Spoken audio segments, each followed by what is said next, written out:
Assalamualaikum warahmatullahi wabarakatuh. Alhamdulillah kita masuki pembelajaran kita tema 2 persatuan dalam perbedaan subtema 3 bersatu kita teguh.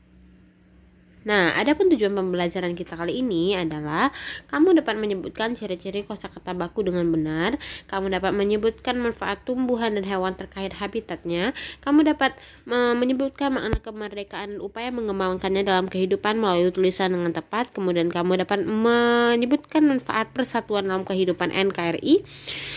Kemudian kamu dapat menginformasikan penting menggunakan adik Simba, dan kamu dapat menuliskan cerita dan contoh manfaat persatuan kesatuan untuk kesejahteraan hidup masyarakat NKRI. Nah, persatuan akan memperkuat tekad sehingga menghasilkan tujuan yang ingin dicapai. Hari ini kamu akan belajar tentang persatuan membuahkan hasil sesuai harapan. Nah, menjaga persatuan kesatuan bangsa merupakan kewajiban seluruh rakyat Indonesia karena negara kita terdiri dari berbagai suku, agama, dan ras.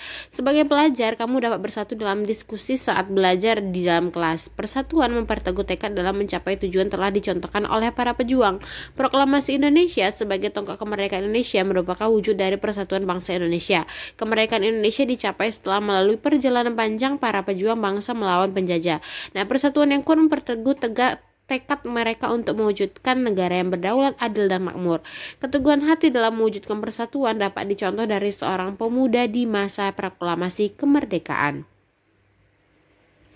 Nah, sekarang kamu perkenalkan dengan BM Diah dan naskah asli proklamasi. Siapa sih BM Diah itu? Dengarkan ya, Nak. Nah, teks proklamasi awalnya itu ditulis tangan oleh Soekarno, kemudian diketik oleh Sayuti Melik agar terlihat rapi. Nah, teks asli tersebut kemudian dibuang ke tempat sampah. Nah, yang ini adalah teks aslinya yang ditulis oleh Insinyur Soekarno, kemudian diketik oleh Sayuti Melik. Oke. Nah, salah seorang pemuda yang ikut hadir pada saat persiapan proklamasi kemerdekaan adalah BM Diah. Ia mengambil naskah asli dari tong sampah dan disimpannya. Ia menilai bahwa teks tersebut memiliki sejarah tinggi. Nah, naskah asli yang disimpan BM Diah selama 46 tahun, 9 bulan, 19 hari kemudian dikembalikan kepada bangsa Indonesia. Dia membawa naskah asli proklamasi kemerdekaan RI pada Selasa pagi 19 Mei 1992 pukul 10.30 dan menyerahkannya melalui Presiden Soeharto. Naskah itu kemudian disimpan oleh Arsip Nasional atas anjuran Soeharto. Keputusan BM Diah untuk menyimpan naskah asli sangat tepat. Seluruh bangsa Indonesia sampai sekarang dapat menikmati naskah asli proklamasi dan belajar banyak dari kejadian saat itu.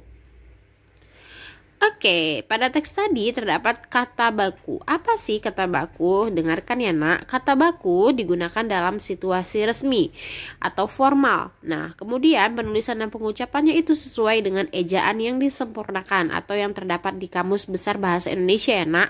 Nah, contohnya di sini ada contoh kata tidak baku dan contoh kata baku. Contoh kata tidak baku dari nasihat itu kata tidak baku nasihat. Namun kata baku adalah nasihat.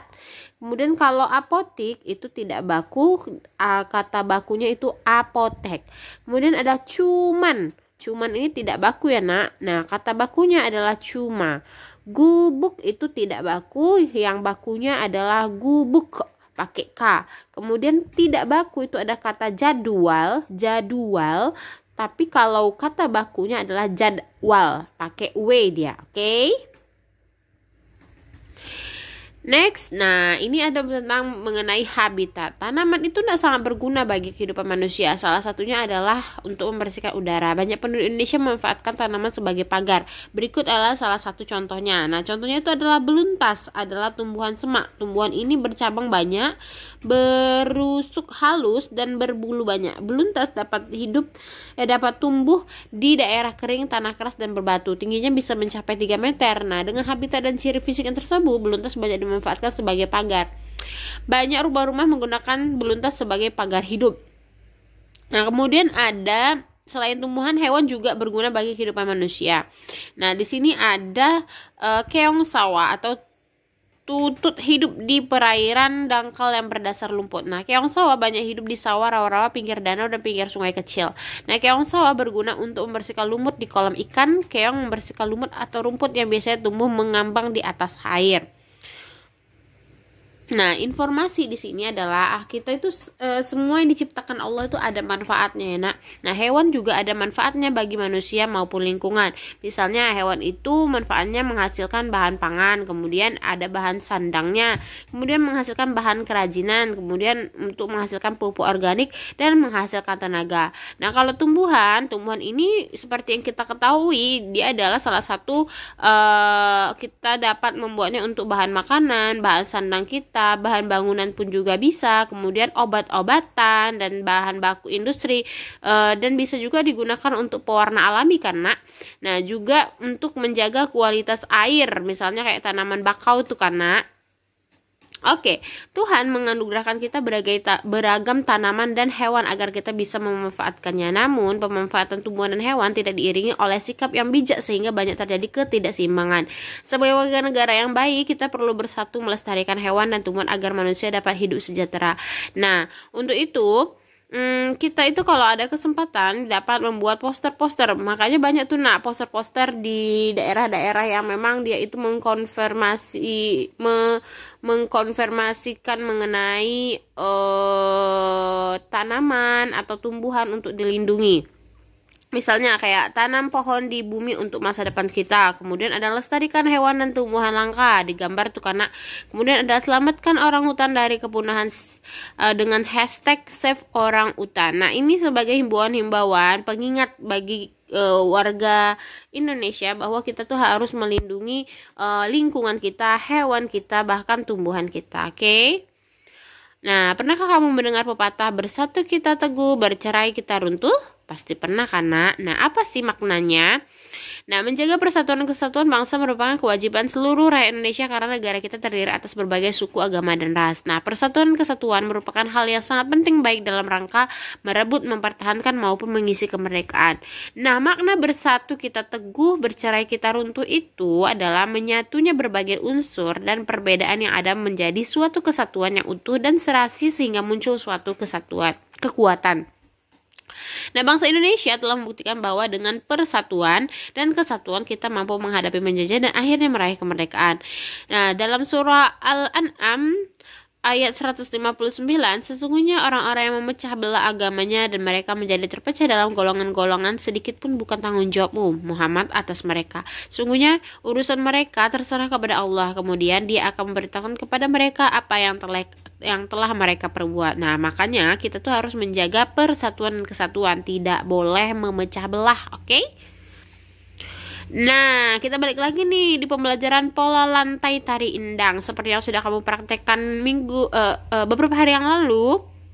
Nah, pola lantai tari indang itu adalah horizontal atau lurus. Nah, penari berbaris membentuk garis lurus ke samping. Tari indang berasal dari daerah Minangkabau, Sumatera Barat. Tari indang berasal dari kata indang atau disebut juga badindin. Tari indang menyerupai tari saman yang berasal dari Aceh. Nah, berikut ini ada tarian yang dilakukan oleh profesional. Dilihat ya, Nak. Ampun jemaah, ampun jemaah, oi kami punkan padodun sana ale ala timur sampailah salam, oi kami ucapkan kami baindang dan mudah-mudah indang kaditarikan sangat bajawe ande ganti ganti lagulah indang kami nyanyikan supaya sana ande bantu hati din din darin din oi din din darin din din din darin din oi din din darin din. Oke, sudah kamu lihat kan tariannya, Nak? Nah, oke, sekarang kita bahas mengenai persatuan. Persatuan dapat membawa kebaikan, begitu pula dalam belajar. Nah, kamu akan bekerja sama dengan tamu agar tulisanmu dapat lebih baik. Nah, kamu dapat menuliskan informasi dari teks berikut ini dengan menggunakan adik Simba. Masih ingat kan? Nah, Berikut ini adalah mengenai peninggalan-peninggalan sejarah proklamasi. Nah, bendera pusaka dibuat oleh Ibu Fatmawati, istri Presiden Soekarno pada tahun 1944. Bahan bendera terbuat dari katun Jepang dengan ukuran 270 cm x 200 cm. Sejak tahun 1946 sampai dengan 1968, bendera tersebut hanya dikibarkan pada setiap hari ulang tahun kemerdekaan RI. Kemudian sangsaka merah putih merupakan sebutan bagi bendera nasional Indonesia. Nah, warna merah putih memiliki makna. Merah berarti berani dan putih berarti suci. Merah melambangkan tubuh manusia, sedangkan putih melambangkan jiwa manusia. Keduanya sangat penting dan saling melengkapi. Nah, karena usianya sudah tua, sangsaka merah putih terakhir tersebut kali berkibar pada tahun 1969. Bendera disimpan di Museum Nasional atau Monas. Pemerintah kemudian membuat bendera duplikat dengan ukuran 300 cm x 200 cm. Nah, mengapa persatuan dan kesatuan penting untuk kesejahteraan umum? Ya, penduduk Indonesia yang terdiri dari beragam suku bangsa tersebar di seluruh wilayah Kepulauan Indonesia. Persatuan dalam keberagaman merupakan modal utama dalam mencapai masyarakat sejahtera.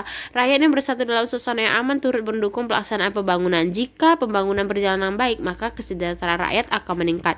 Sebaliknya, jika negara terpecah belah dan tidak aman, maka pembangunan akan terhambat. Pembangunan terhambat akan mempengaruhi kesejahteraan. Menjaga keutuhan negara kesatuan Republik Indonesia adalah tugas kita bersama. Bangsa Indonesia harus selalu bersatu mempertahankan keutuhan wilayah NKRI. Usaha-usaha keutuhan NKRI dapat dilakukan dengan cara memelihara ketertiban, keamanan, menghindari pertikaian antar suku, menumbuhkan sikap toleransi, menghargai perbedaan, menjaga perbatasan Indonesia dengan negara lain, dan menjaga pulau-pulau paling luar Indonesia. Contoh sikap persatuan tuh ada menciptakan suasana rukun, melaksanakan tanggung jawab, saling menghormati, mematuhi peraturan, saling tolong-menolong, dengan sesama menghargai teman yang berbeda suku, bangsa, agama, dan adat istiadat. Ayo kita tegakkan persatuan dan kesatuan demi tercapai masyarakat NKRI yang sejahtera. Nah, ada pun upaya-upaya bangsa Indonesia meningkatkan kesejahteraan rakyat di awal masa kemerdekaan itu diantaranya adalah pinjaman nasional. Nah, di program pinjaman nasional ini dilaksanakan oleh Menteri Keuangan yaitu Insinyur Surahman. Pinjaman nasional akan dibayar kembali selama jangka waktu 40 tahun. Kemudian ada konferensi ekonomi yang dihadiri oleh para cendekiawan. Kemudian ada pembentukan Badan Perancang Ekonomi. Pembentukan badan ini atas inisiatif Menteri Kemakmuran saat itu Dr. Akagani. Nah, kemudian ada rencana Kasimo Plan, ini disusun oleh Menteri Urusan Bahan Makanan IJ Kasimo. Kemudian ada Persatuan Tenaga Ekonomi. Nah, organisasi ini dipimpin oleh BR Motik. Ini bertujuan untuk menggiatkan kembali partisipasi pengusaha swasta Indonesia. Oke, segitu dulu penjelasan dari Miss. Kalau ada yang belum mengerti, kamu bisa bertanya sama Miss atau mengulang video ini kembali, atau kamu bisa membuka buku tema 2 kamu. Oke, assalamualaikum, bye-bye.